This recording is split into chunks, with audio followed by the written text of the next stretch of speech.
This episode is brought to you by our Patreon supporters. Become a patron today at patreon.com/into the portal.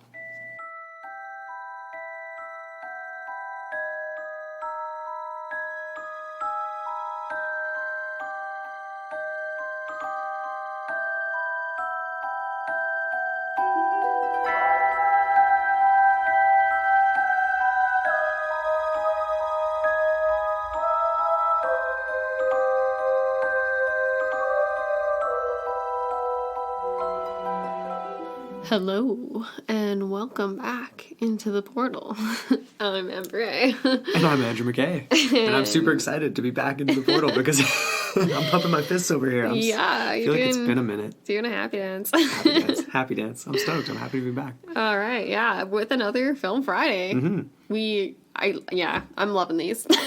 Me too, and everyone else seems to be as well. Yeah. And it's a good mix of like suggestions from all kinds of crazy 80s movies. Shout out to Matt Drew, obviously loves the 80s movies. And the one we're talking about tonight, which is definitely definitely one of the more recent ones we've covered. Like Hereditary was recent, and then tonight we're talking about Alien Covenant. Yeah, we went there. The latest in the Alien franchise, the 2017 movie. Mm-hmm.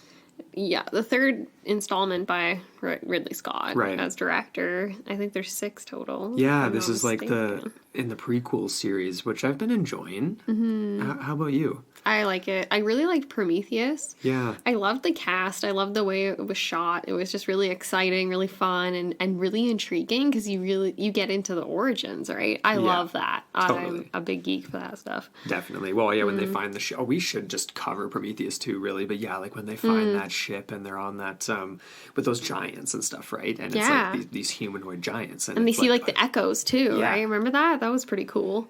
Oh, no spoilers or anything, but I mean, 2012. So, oh yeah. But we've had a lot of jokes happen lately about people complaining about Game of Thrones spoilers from like season 2 and 3, and we're on season 3, but people are still complaining about spoilers from like the middle of the series. And that's us. So that's us. But anyway, so yeah. Let's get into this movie. All right, so we've got a couple heavy hitters, actually. Michael Fassbender, of course, playing 2 roles. We've also got Danny McBride in a supporting role, Catherine Waterston as the main lead, female lead. That was pretty much all the people I recognized, to be honest. Yeah, definitely. Yeah, those were the recognizable faces for sure, and it was nice to see... oh my god, I'm already forgetting the name. You just said it. Well, definitely Fassbender. Oh, and that was weird, too. Oh, Big Bride, you mean? Danny McBride.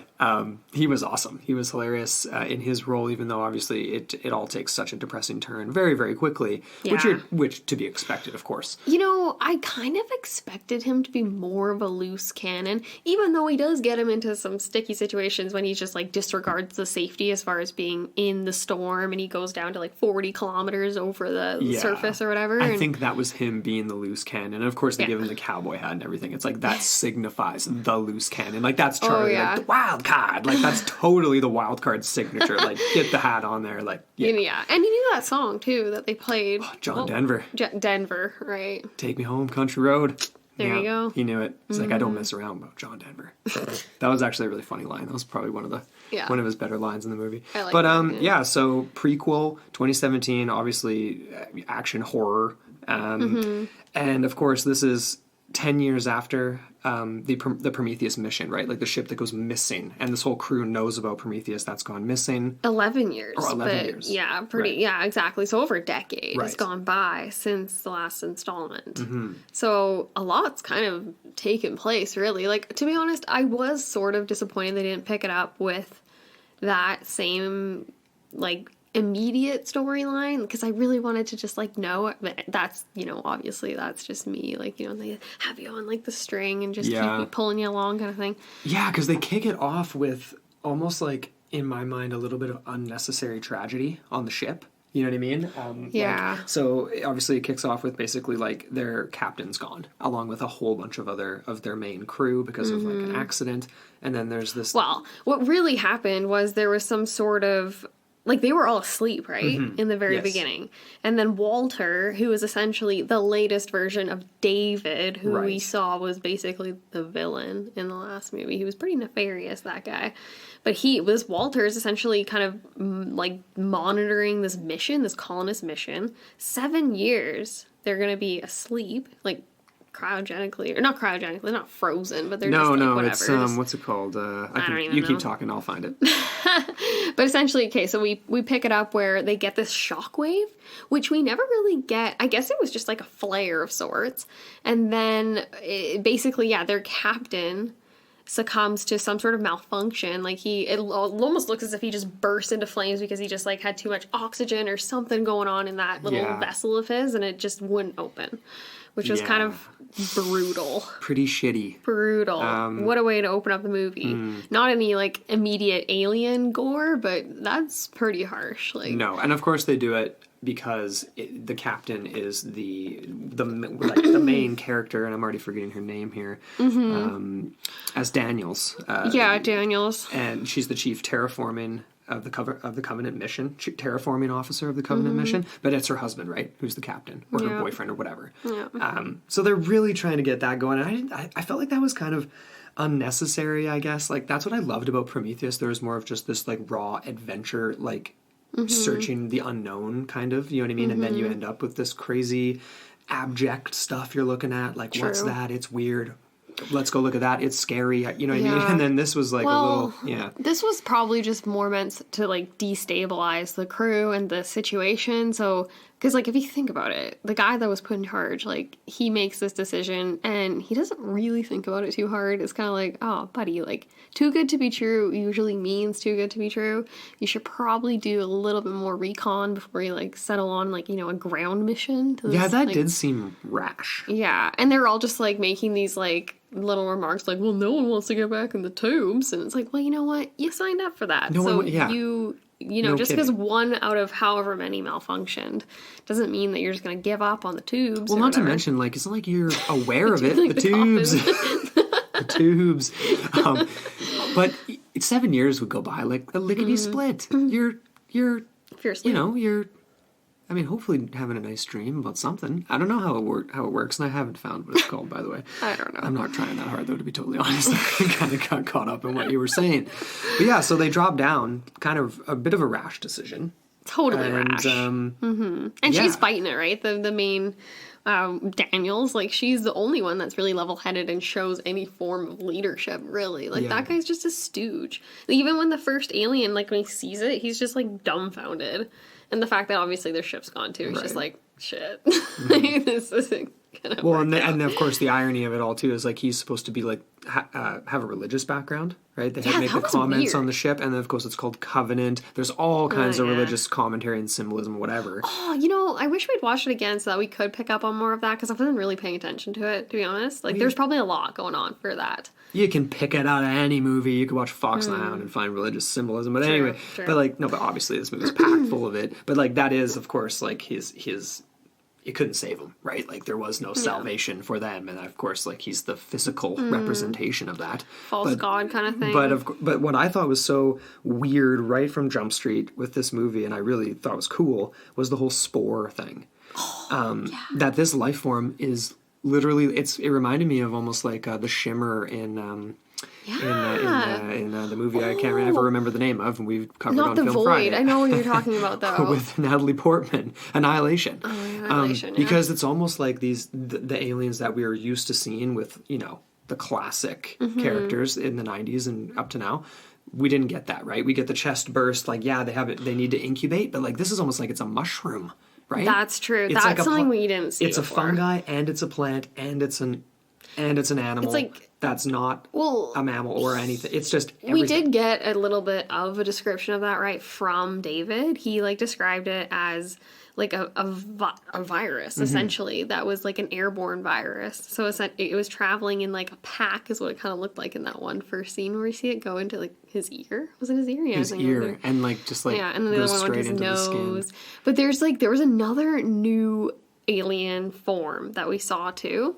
It was the xenomorph, which erupted from the Oram's chest. Do you remember Oram? Yeah. One of the crew. But so we saw a few different ones. And my favorite had to be the one that came out of the guy's back. I think we had seen that one before, but it just the way it came out was like so, because normally it comes out of the neck, right? The chest or the neck kind of thing in the front. But this one just like burst out with like spikes coming through, and like the way that guy, like he just turned completely white as if he had been drained of all resources already, and just spat him out on the ground. Can you imagine being left in that room like that chick? Like an obvious, but of course, like, if you're on the other side of the door, like you're not opening that door. Obviously, No. There's no way you're opening that door. No way. I'm sorry. Like unless it's you or like my sisters or something, and even then, I'm sorry, babe. I might leave you in there. just kidding. No, but seriously though, I mean that was a grim way to start their landing on what they thought could be a decent place. And he's walking around at the beginning, right? He's like, "Oh yeah, we could put the colony over there. We could just have just past that copse of trees over there." And the chick's like, "Buddy, are you listening? Like, there's no sounds at all. Red flag. Like, you should probably. Have you never?" That's the one thing in these movies, right? It's like, this is the future. You're on a spaceship. You have people who have watched TV. You've watched movies. You've watched horror movies before. You're on a planet where there's no life, perceivable life. No, and nothing. You don't even stop and think about that. I don't even understand. For me, I was like, why the hell wouldn't you stay in the ship and just kind of like cruise over the surface and kind of do like a flyby or something before we've been sending rovers to the moon for forever. And this is supposed to be way further in the future. Send a robot. Why are you sending half of your alive crew? Everyone else is asleep. Mm-hmm. That seems... Is it half? I think it was less than half. Like, because there was 2,000 colonists. No. I mean, like, the actual, like, crew that's awake, like, running the ship. Oh, I see what you mean. Okay. Like, you know what I mean? Like, how many of them went down on that little mission? They should have sent, like, 3 people. Why do you need to send 8 people? They sent at least 6. Yeah, was... Okay, let's get into this whole, like, city. It's not really a city, but it's definitely something, right? There's a structure where they end up being led to by David after he, like, quote-unquote saves them from that one alien using his, like, light weapon thing. It's like a... He's dressed like a Jedi, and he comes out and he's all...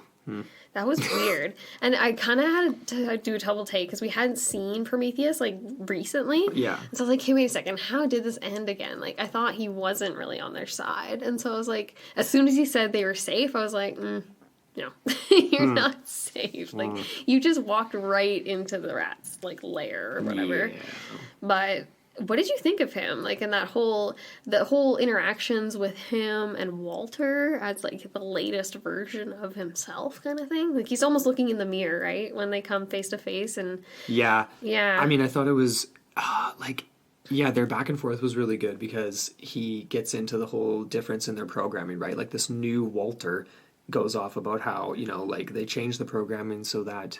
you're basically I'm less human than you because it was freaking people out, and that totally makes sense. And guess what? It was worse than that because here's David, and he is the worst. He is such a dick, and that part I don't understand fully in terms of like that's a weird thing like for a psychologist and a robotics professional and whatever. Well, you said it best though. You were just like he's a sadist, but he's obviously like he's sociopathic. Yeah, he's a psychopath. Pure psychopath. And that's a human trait. Yeah. Right? It's like that's like a mutation essentially in a way you could argue. That's a weird thing to have in a cyborg. It's a strange... Or an android. Not even a cyborg, an android. He's not a cyborg. He's not organic matter. He's simulated organic matter. That's just so bizarre to evolve and to like come up with your own like evil... He's even referencing the devil. He's like, stay here in hell with me. He's like, you can serve in heaven or you can rule in hell. That's what he says to Walter. It's like, damn, man. It's like, this is it's like, am I watching Angels and Demons here or what? Oh, totally, yeah. And that was, again, another reference to the whole, like, you know, like, covenant and all this stuff that they're sort of alluding to. But, yeah, David was strange because, again, right, you get these psychopathic obvious psychopathic tendencies. And then you also get him being very human, playing music, you know, and like, and enjoying things like, you know, his symphony, I can't remember what it was called, like the Enter into the Gates of Valhalla was the end song. Remember that he's playing as he's like choking up those 2 eggs and placing them in the... Which is, of course, another, like... That's a religious reference, right? It's like about marching through the gates of, like, the gods, right? Exactly. Valhalla is, like, the heavens, isn't it? Exactly. And then what does he place there? He places literally, like, Adam and Eve. Right. Right? So the next it's gross to think about. But, again, right? Like, going into that, the whole psychology behind thinking that's the perfect organism, something that eradicates everything else on the entire planet, right? Because that's essentially what happens when he intentionally released the virus, but says that he and that one scene where it like shows him as like a god, basically. It's like his flashback of like going over some distant planet with like all these, you know, people, like humanoid looking people, but not actual humans, like different, you know, whatever, Star Trek looking skin and stuff, right? And just releases the plague, right? Like releases the mist of his like genetically modified, because he was doing his experiments and stuff. Yeah. And then eventually crashed that ship, I suppose. Yeah. And crashed it, and then that was actually really freaky. And then again, right, there's so much allusions to that, and like even just the end of days when they're walking.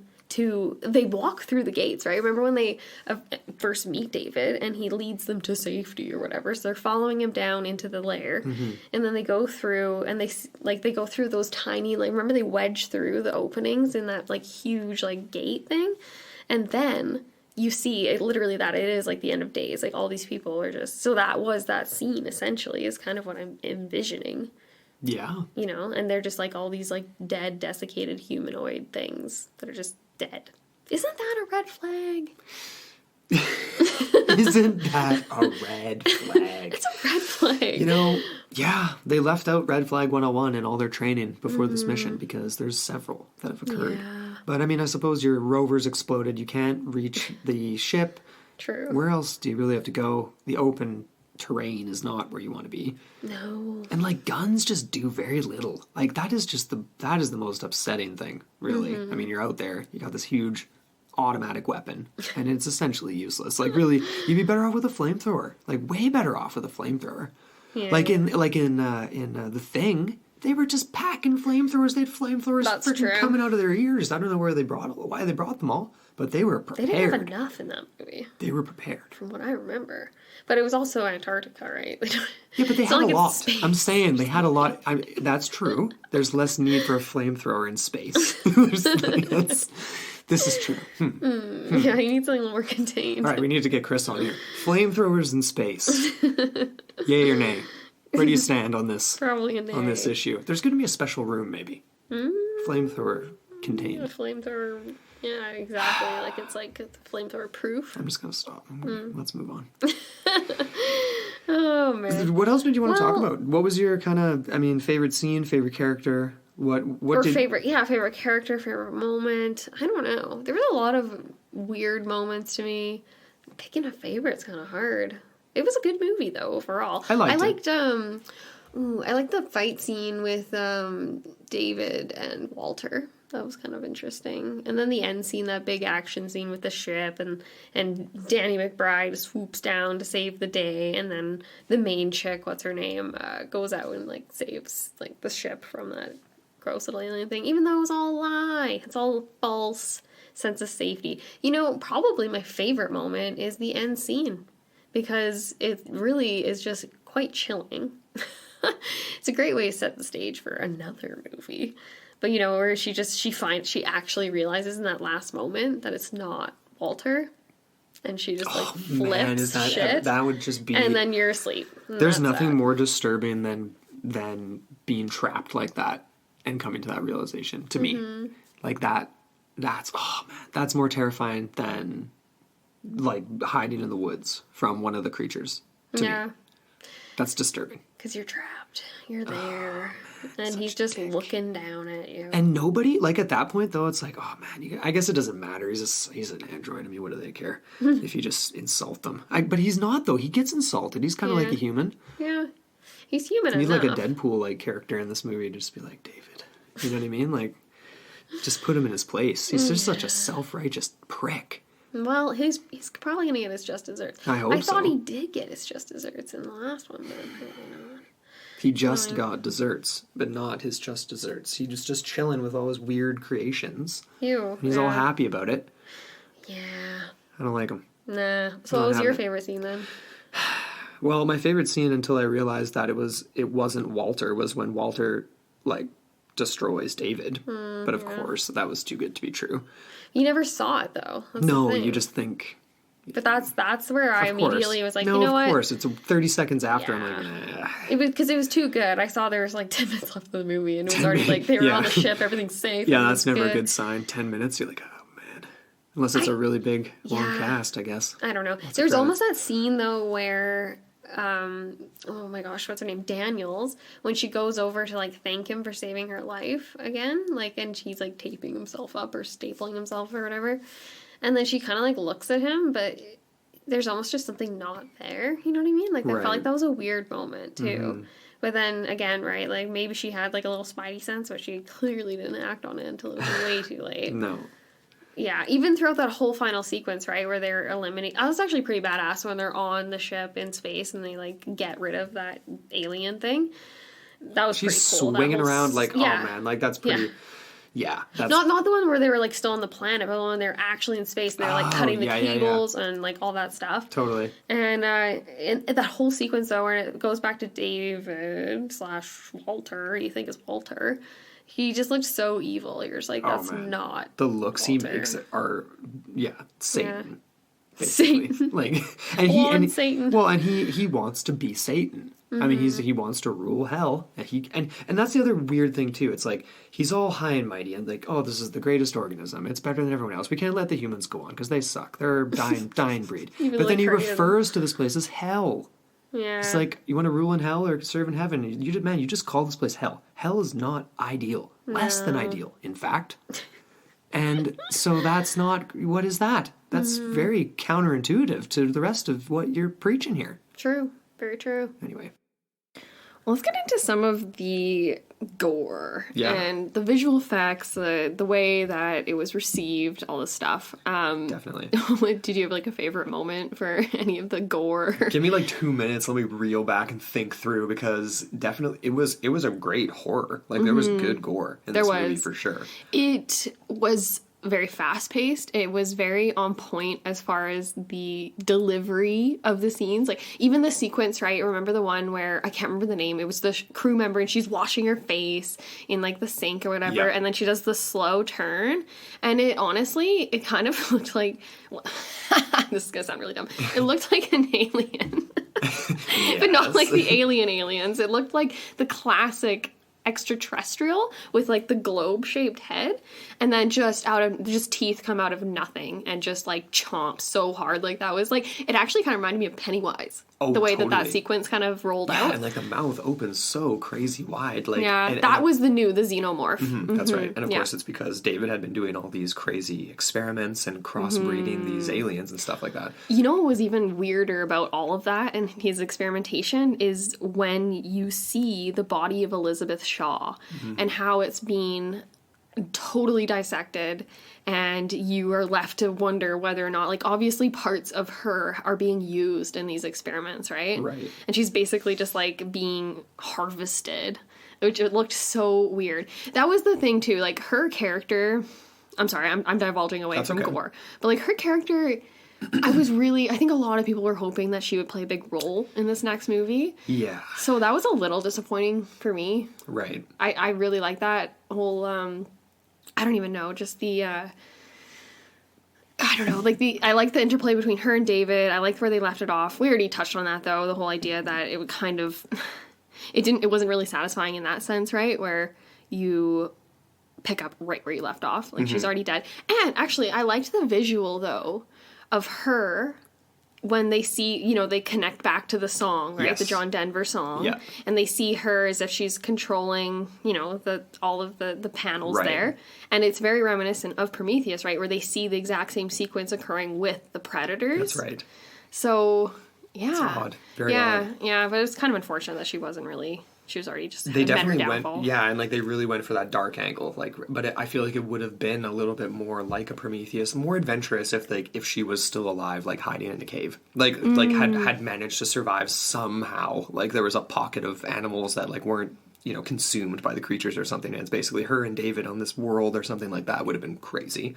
You were definitely right about how quick paced this was compared to the other Alien movies. Like there was no real classic, like in all the other ones, there's those moments where the alien is like really slow and it's kind of like sticking its head out and it's got the drool drip coming out of the teeth and stuff, and it's just that classic Ridley Scott, like really slow, and then there's a quick attack scene or something like that. This was way quicker. There wasn't anything like that, those build-ups like that, really. No. Except for that one you just described, where like the chick's like slowly turning around. That was the one scene. Right. It was very much so like they were like these lizard-like things, hey? Where they were moving so fast. They were like, I don't even know. They reminded me of like a lizard-like entity more than... Definitely. And when they were in their really early stage, like they were definitely different, obviously, than the ones we're used to bursting out of the chest. They almost looked like monkeys or something. Like they're running around on like quadrupedal, like they're... A little with, bit, like, tails and stuff, you know what I mean? Well, true. The tail was always there, though, in the originals and all that. But they did look a little different, though, didn't they? Like the young ones. That was the new form. Right. It was the xenomorph, because they were more human. And that's they were standing up straight, right? They had like the full... That's what's so bizarre, because it's like we get the xenomorph out of it, which is more human. We started with a spore and a mushroom. Crazy.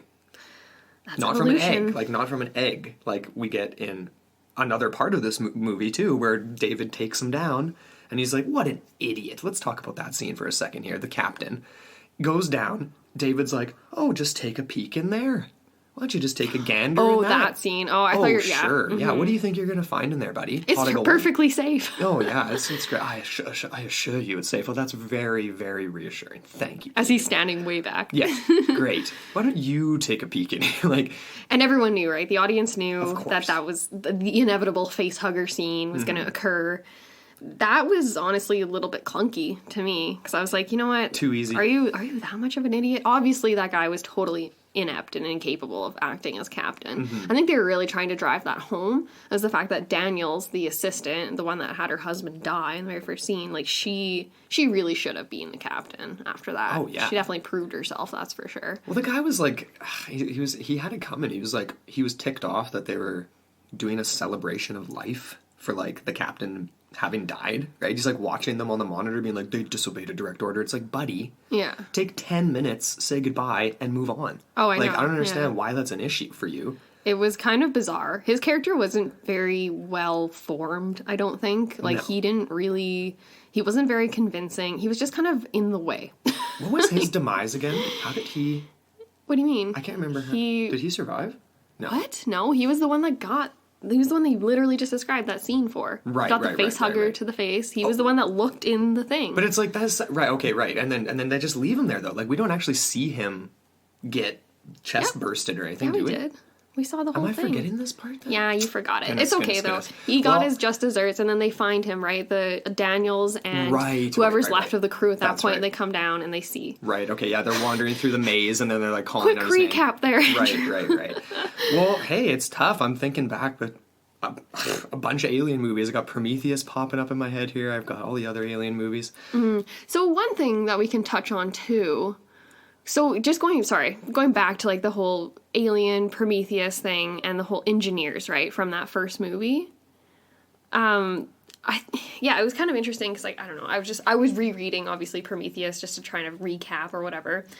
And in the very end of that movie, obviously they don't point to home. They don't point to Earth. They point to the engineers' home planet. So that's where they essentially ended up, which is very much like the Earth planet. Right. So I'm assuming that the humanoids that they found desiccated on the ground were a part of that civilization, correct? Yeah, I think they must be, right? Yeah, that's the planet they landed on. They eradicated them, and then there he is with the ship crashed into the mountain or whatever.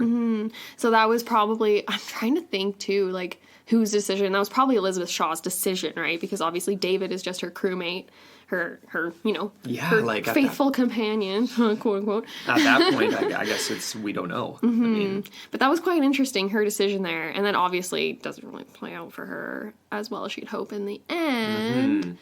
But I wonder, like, where do you think they're going with this whole thing? Do you think we're going to see, like, the engineers are gone, right? Yeah. So it's basically just, you got David, you've got whatever's left of the human. Like, I wonder if they will pick it up again in the next installment with this same sort of scenario with, say, like Daniel's waking up to, you know, confront the situation, much in the same way that they they reanimated, what's her name? Oh my gosh, in the originals, like way back in the 90s right, and early 2000s and stuff. It's Sigourney Weaver's character, Yeah. Well, of course, David puts because we've got the 2,000 colonists that are, like, you know, alive, that are just asleep. And then there was another, whatever they said, like 1,500 embryos. And David takes 2 alien embryos, slides them in there with the rest of the human embryos, which presumably means fully intends on landing on Orgai 6, right? Otherwise, what's the point of doing that? So Daniels is going to make it. She's going to wake up from that tube. And will he wake her up, though? That's the thing. Like, would David do that? I think he's sadistic. He likes he wants to mess with people for some weird reason, because he's a cyborg, or not. He's an android, not a cyborg. I keep saying that. It would make more sense if he was a cyborg. If there was like elements of like half a human brain used in there. You know what I mean? Yeah, it's all simulation. That's an interesting part. Yeah. Maybe the fact that he is so wholly separated from the sort of organic human side of things, like, makes him turn against it that much more. I guess. I don't know. But it's like, why wouldn't you just be trying to, like, build an army of yourself then? Like, you are the optimal organism. You never die. He says it in the first scene with his creator, Wayland or whatever, right? You're gonna die, I'm not. And he's all disturbed by it. Wayland is, or what, right? Very true, yeah, exactly. He obviously was very shaken by that. Yeah, and you know what, even just to add to that thought, the idea that, yeah, exactly that. David is the perfect specimen. He's the perfect, even the name, right? When he's, like, looking at the statue of David and he picks his name, he's like, oh, I'll be David. It's like, okay, so you are, you know, the quintessential form. Right. And then it's almost as if he is using the aliens, like, he kind of makes the comment about, like, you have to look into the eyes of the beast in order for it to respect you and for it to be yours forever. And it's almost as if he's, like, treating these aliens like his, like a pack of horses or something. Well, he calls it like that. He's like, breathe on blow on a horse's nose or something like that. And he'll be yours forever. Yeah, exactly. But again, like we mentioned this a few minutes ago, like, just this idea that, you know, it's the perfect organism that, like, has no social structure amongst each other. It just flies around like a banshee killing shit. Yeah. It has language, presumably, because it's got these squeaky clicks and clacks that they kind of communicate with, but they have no... Like, how is this the perfect organism, man? It is not the perfect organism. It is like it's not the perfect organism if you consume everything and you essentially go into near extinction hibernation, because if David wasn't there hybridizing them, they would consume everything and then disappear. It's almost just a perfect analogy, a sped up analogy of what humans are ultimately doing to their environment. Pretty much, yeah. So very ironic, right? You'd think David would be capable of, like, having that kind of critical thought. But he's enjoying it too much. Yeah, and that's the human side of it all, I think, yeah. Freaky man. Yeah, he makes the comment of, like, oh, you want something, and when you get it, you just want something else. That's just such a human thing, you know what I mean? Like, oh, man. You know what's interesting here? I'm just reading this Time article about this whole movie, and I guess Ridley Scott actually did originally plan to have Shaw and David as the characters in this sequel, but somehow he changed his opinion. Huh. Yeah, he said here, he's like, I'd love to explore where the hell that Elizabeth goes to is next and what she does do when she gets there. Because if it is paradise, paradise cannot be what you think it is. Paradise has a connotation of being extremely sinister and ominous. Yeah, so... Oh, that's interesting. And then he goes on to say, I know where it's going. This is from a different interview, though. He says, I know that to keep David alive, it's essential, and to keep Elizabeth alive is essential. And to go where they came from, not where I came from, is essential. So Elizabeth... So she definitely didn't make it. She is dead. Like, not coming back. Right. So that kind of, he went back on that part. But that's interesting, though, that he did want to go there. But I wonder what propelled him to... You know what would have been so awesome, though? If they did some sort of like, because they kicked the movie off with the creation of David, like David 1. And then it's David 8 that they run into on this planet, right? So it's David 1 in that first scene before Prometheus, right? And it's him picking his name, looking at the statue or whatever, right? Man, I'm sort of losing my train of thought here a little bit, but it's just like, I don't, I would have been awesome if they played a scene of David and Shaw, like, to kick the movie off, right? Like her murder, or them crashing on the planet, and a little bit of how that played out. Yeah, we don't get any of that. Maybe we will in the next one, because like they really tried to focus on the whole the creation of David and the whole that sequence with Wayland and all that stuff. Right, and then he's just playing God now. Playing God or playing Satan or doing whatever. I can't wait for the next one, to be honest. Yeah. I just want to... I like backstory. I like building off of things. I don't like it when it... Like, literally, I don't even really care so much about the violence and gore. Like, it's fun. It's fun. Like, I'll watch it. But it's like, for me, it's the whole... It's the meat behind it. Like, the story. Was there anything else you wanted to say before we wrap this up? That's pretty much it, honestly. I feel like... I mean, the next one's got to be coming soon. This was 2 years ago, 2017. I enjoyed it. I don't know if I would like, it's not, I don't know if it's like my favorite in the series or anything like that. Neither. I really enjoyed those early ones before these prequels. Prometheus I enjoyed more than this, but it's still a great movie, great action. We want to hear what you guys have to think though. Yeah, because it was different than all the rest. And so yeah, what do you think about the gore? What do you think about the plot, the characters? Hit us up. Let us know. You can send us an email at intotheportalmailbox@gmail.com and come join us on Facebook at Into the Portal Podcast on Facebook, and then you can also find us at Straight Up Strange Productions, and we have a really awesome little group going called the Strange Room over on Straight Up Strange on Facebook too, and there's a ton of people in there, lots of really cool articles and conversations going on, so yeah, you guys should come over and check that out. Yeah, totally. It's so much fun.